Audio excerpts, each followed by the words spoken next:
पहले मैं कहना चाहता हूं, जिन भारत विरोधी और आतंकी संगठनों ने भारत माता के मस्तक पर हमला करके कई परिवारों के सिंदूर मिटाए थे, उन्हें भारतीय सेना ने ऑपरेशन सिंदूर के माध्यम से इंसाफ दिलाने का काम किया है।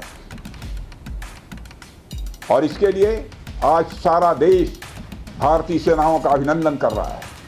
ऑपरेशन सिंदूर सिर्फ एक सैन्य कार्रवाई भर नहीं है, बल्कि भारत की राजनैतिक, सामाजिक और सामरिक इच्छा शक्ति का प्रतीक है।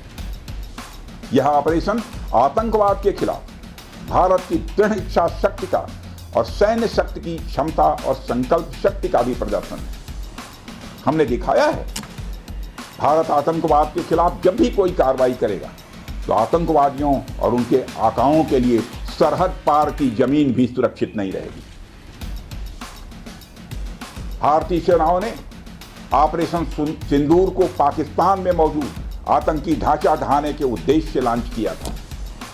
हमने उनके आम नागरिकों को कभी निशाना नहीं बनाया, मगर पाकिस्तान ने न केवल भारत के नागरिक इलाकों को निशाना बनाया, बल्कि मंदिर, गुरुद्वारा, गिरजाघर पर भी हमले करने का प्रयास किया।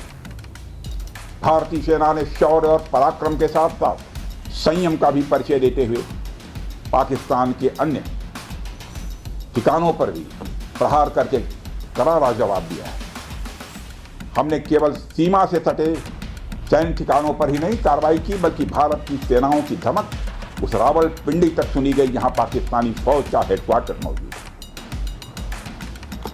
मित्रों, भारत में आतंकवादी घटनाएं करने और कराने का क्या अंजाम होता है, यह पूरे विश्व ने उरी की घटना के बाद देखा, जब हमारी सेना ने पाकिस्तान में घुसकर सर्जिकल स्ट्राइक की। पुलवामा के बाद देखा, जब बालाकोट पर एयर स्ट्राइक की गई, और अब पहलगाम की घटना के बाद दुनिया देख रही है कि जब भारत ने पाकिस्तान के भीतर घुसकर मल्टीपल स्ट्राइक्स की।